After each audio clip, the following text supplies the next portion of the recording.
Hey, I'm John Henderson with HH Law, and today we are joined by Price Sigal. She's a long-term criminal lawyer. She worked in the prosecutor's office for a long time and now does criminal defense. Today we're talking about South Carolina DUI laws.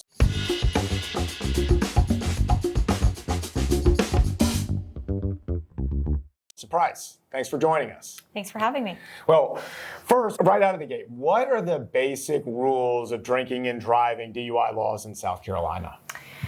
So the legal limit in South Carolina for drinking and driving is 0.08, which means if you blow into a breathalyzer and you're 0.08 or higher, then you're presumed to have been driving under the influence. That's kind of the basic rule in South Carolina. And if this is your first time, then you'd be arrested for a DUI first. If you have more than one conviction, then it goes up from there and the penalty goes up with it.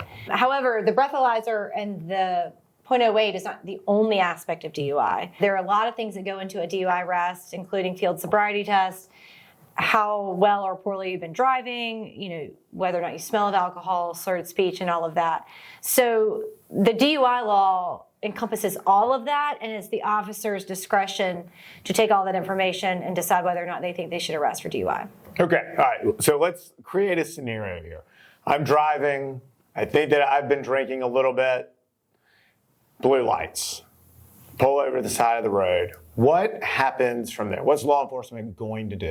They're going to come up to your window. Don't make any big movements or furtive movements, because officers, especially if it's at night and they can't see, you don't want them to feel afraid of you. First up, The second thing is to remember your manners, which is shocking how people sometimes are automatically on the defense with that, and officers do remember who is kind and who is not kind, and that goes a long way. The officers usually, they approach and they ask for license and registration. Sometimes they say, do you know why I pulled you over? And then they go into, have you been drinking? Everything that you say, first of all, is often going to be recorded not only on the officer's body-worn camera, but also their in-car camera can pick up this as well. So everything you say at that point could be evidence against you. So keep that in mind when you answer every question. Your previous driving prior to being pulled is likely on video as well. Sometimes the officer may ask you to step out of the vehicle. Step out of the vehicle if they ask you to. However, there's a few things to know that may not know. Like they may ask you to step out of the vehicle and they may say, would you be willing to do some field sobriety tests? A lot of people don't know this, but you can say no or no thank you. Just say it in a nice way. You don't want to be a jerk about it. And sometimes they ask you to step out of the vehicle because they're trying to see how steady you are on your feet. The same thing with the breathalyzer. They may say, would you be willing to blow into the breathalyzer? You can say no. They're going to try to say, well, if you don't do this, then you'll lose your license. Automatic suspension. And that is true. There are ways, and we can get into that in a minute, to get your license back in the meantime. So it doesn't mean you're automatically going to lose your license until the case is resolved. So the officer's going to ask you some questions. You need to answer the officer's questions. It's very important that you answer them truthfully. However, you don't need to go into great detail. Don't give the officer more than what they're asking for. If they ask you a question, answer it and be done. Because every single thing you say, they're going to try to take that and make that evidence against you. But you can politely refuse the field sobriety test, which includes the one-leg stand, the walk and turn. There's something called the horizontal nystagmus test where they test your ability to follow something with your eyes. And so those are all the field sobriety tests that you can refuse, and then the breathalyzer as well. And one of the things that we see a lot of times with these cases is that law enforcement is super polite. They pull you over, they have a little bit of evidence, and then there is being very nice, making you think, hey, we're buddies, we're friends, but really there's a lot of information gathering. Like the law enforcement could say, oh, surely you don't mind just walking for me so we can just get you on your way, and make it seem like it's a no big deal. And really what they're doing is it's all on camera, it's all being caught, it's all information gathering, right? That's a really good point. They might say, I want to help you out a little bit. I think you've been drinking the way you were swerving, and I think that you smell of alcohol, et cetera. They can say, we think this, we want to help you out and give you the chance to show that you haven't been drinking by doing these field sobriety tests.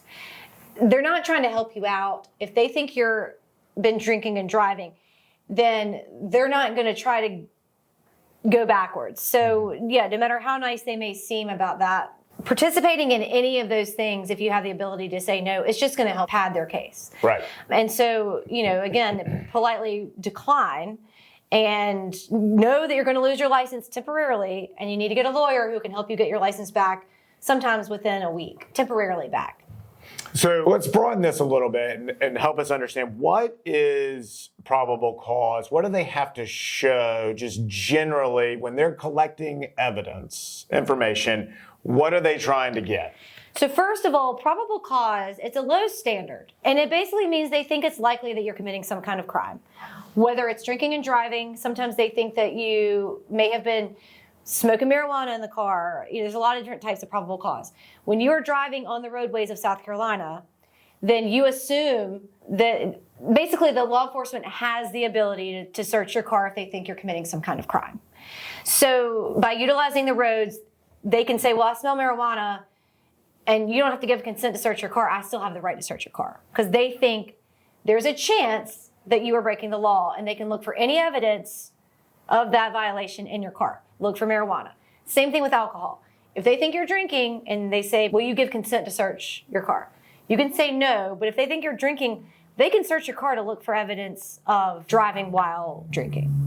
But it's tricky. You don't want to give consent if they don't have probable cause.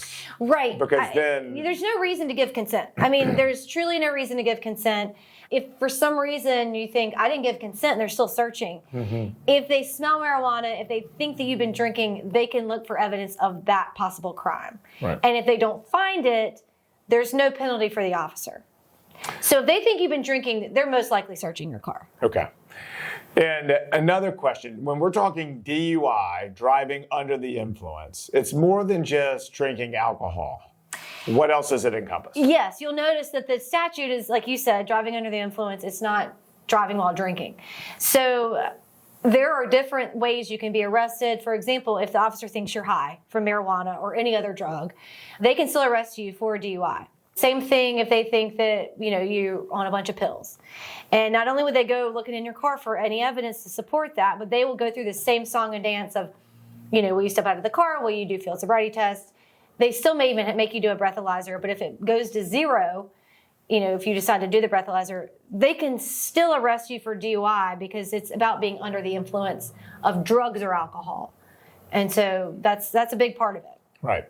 Now, it's a little harder for them to prove, but depending on your behavior during the stop, it may be obvious or it may not be. Yeah.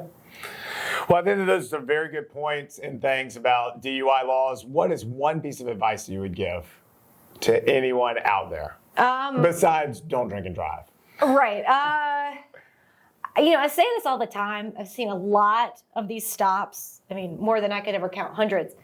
And it's shocking how often the person who's being stopped is immediately a jerk to the officer. And in that circumstance, the officer has the power. Remember your manners. I mean, they don't forget. And the amount of times I've called an officer to discuss the case, and that person was an absolute jerk, the negotiation doesn't go well. And I mean, it seems like a small aspect because it's not actually a part of the elements they have to prove. But if you want to try to have some negotiation power later in your case, remember your manners. It's very, simple. And they usually remember if someone's nice to deal with. And that goes such a long way. Well, Price, thank you very much for reviewing some of these DUI laws with us. I'm John Henderson. Please remember that these are South Carolina specific advice. You should consult a lawyer in your own locality, and also based on your own facts and circumstances, these things may be a little bit different. Thanks for watching.